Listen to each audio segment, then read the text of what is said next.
to get sales performance of KOLs, you have to specially design campaigns. And that can mean if you're on Weibo, integrating in, and many of these platforms have direct integration of e-commerce so that you can do direct measuring. So on Weibo, you can link to Taobao. On WeChat, you can link to WeChat stores. On Xiaohongshu, you can link to Xiaohongshu. Unfortunately, in each of these ecosystems, you can't link outside of the own platform's native integration or within the greater bubble of, Alibaba, Tencent, Xiaohongshu kind of, or ByteDance kind of things. So what it really comes down to is if you want to track direct conversion ROI, you need to design the campaigns explicitly to be able to do that.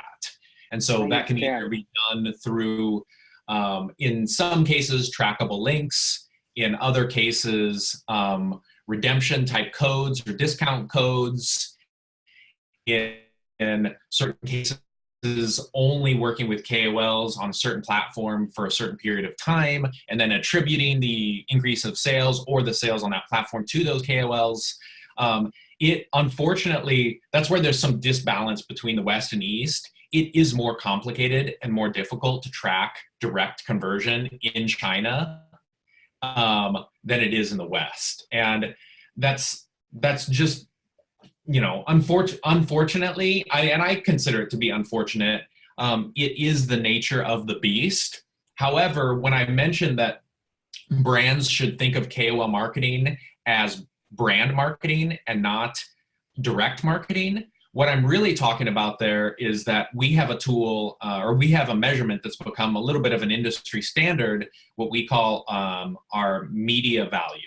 And media value is an equation that we have developed over the last couple of years that takes into the account KOL's pricing, the native advertising cost of the platforms themselves, and the increases in attributable sales that we've seen and what those X on ROI kind of looks like.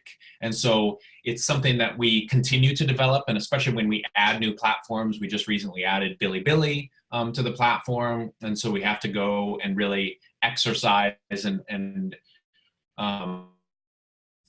figure out the media value of the platform. But what we're trying to get brands to understand is that media value is an equation for brand marketing. It's a way of saying that when a KOL talks about you and generates awareness and engagement, this is the value of that conversation to the brand. And essentially, if you had to buy that amount of awareness, this is what it would cost.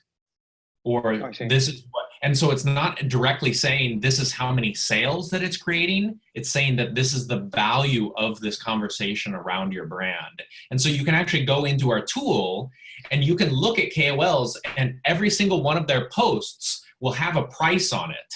And that price is actually the media value of that post. And we're saying this is the value of this conversation being generated for the product, services, or general awareness of that post.